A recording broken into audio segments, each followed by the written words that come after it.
Hello, options traders. Steve Gans here on Election Day in the United States in 2024. And I want to share a conceptual trade here with you. Now, this is a trade that I'm personally attempting to get into, but I am not going to accept less than a really good premium to get into this trade just because of the volatility and risk that is involved in it. But I wanted to show you a really weird anomaly and then kind of walk through what I assume is happening here.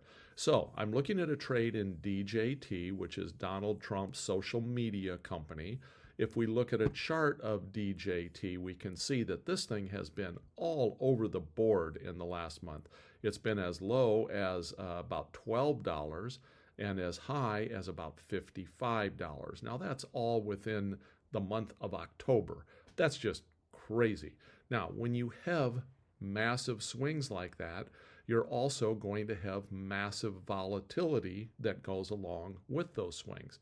And I want to show you something here because this is a bit of an anomaly. You don't normally see this. And the anomaly is that you can see I'm looking at a condor here that is 5 points wide on the downside, 10 points wide on the upper side. But look how far away my strikes are from the current money. We're trading at 39. I'm putting this strike all the way out here at 55, 16 points above where the current market is. And if we take a look at this chart, it's also at our prior highs. I get it, this was a higher point here, but it was at prior recent highs. So my short strike is above that. And then if we take a look at the downside, I've got the downside all the way down here at 30, but I've also made this downside narrower so that if DJT ends up coming back and visiting this, $20 or $15 range or so in the near future, my loss to the downside is not as much. So, and of course, I can adjust that wherever I want. The further out I go, of course, the less premium I'm going to take in on this. But the thing I want you to note here, let's take a look at the volatility here. This strike is at 700% volatility, and when it's that far away, and this one is at 636% when it's that far away.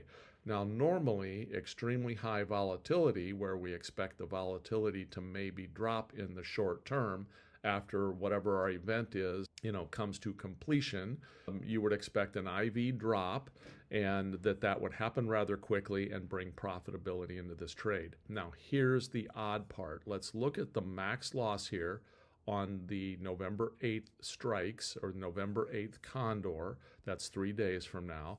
Our max loss is roughly 3,100, max profit 1,800. Now, what if I go out further in time? My max loss is 2,800 now. My max profit is 2,200. So giving this actually more time allows this to maybe digest a little further, allows me as a trader to be able to have time to potentially adjust it, and I have a lower risk to reward ratio as I go out further in time on this. And the volatility here is still pretty darn high for being that far out. So I want to take a look again. Personally, I'm working to get a fill on this side of the equation. And then after I get that fill, I'm going to work to get this side. And I may not get filled. I'm only willing to accept a premium price on both sides here, ideally trying to get a fill to where my left side has no risk in it. Right now on this trade, it has $287 in risk to the downside if DJT went back down to that $10 range or so. I'm trying to get fills on both of these in a way that I wouldn't even have that risk. But for the sake of argument right now, I'm going to assume that I'm able to get into this position at the mid prices that I'm currently at.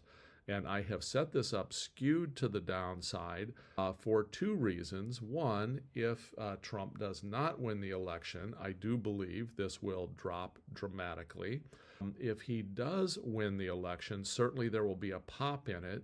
but it also just simply isn't a profitable company at this point. That doesn't mean it won't become profitable at some point.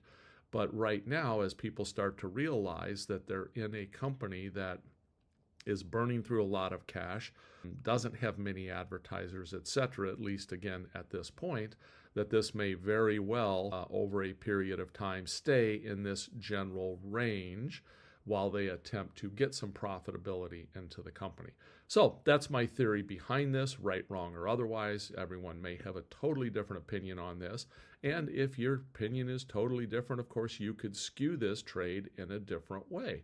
But that's how I'm looking to put this trade on. So I'm going to save this trade, and this will be part of the start to finish series.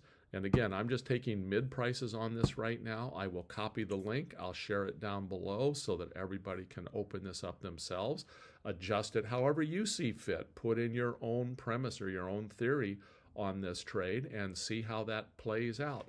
Now, something I do want you to notice that I just noticed in the background here is that I went at mid price, and you could see because I just accepted a fill at mid price and bid-ask spreads are wide, I am instantly down $125 on this trade based on the simple math. Again, that's because the bid-ask spreads are quite wide on some of these.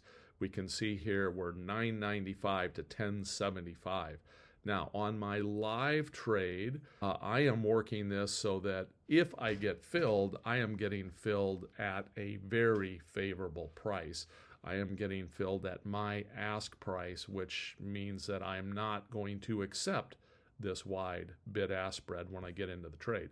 For the sake of argument here, though, I don't know where my fill is going to be, so I went ahead and demonstrated this knowing that I'm going to be underwater right at the start here because of those wide bid-ask spreads.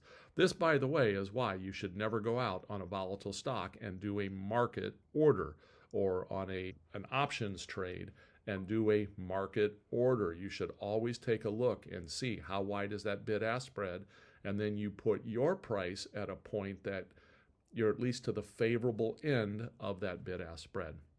So I hope you all find this interesting. We'll check in on this and kind of see what pans out over the next week or two.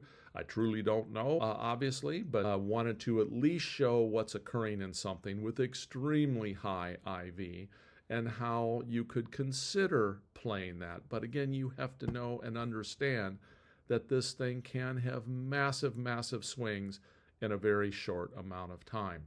So that's it for now, everyone. See you later.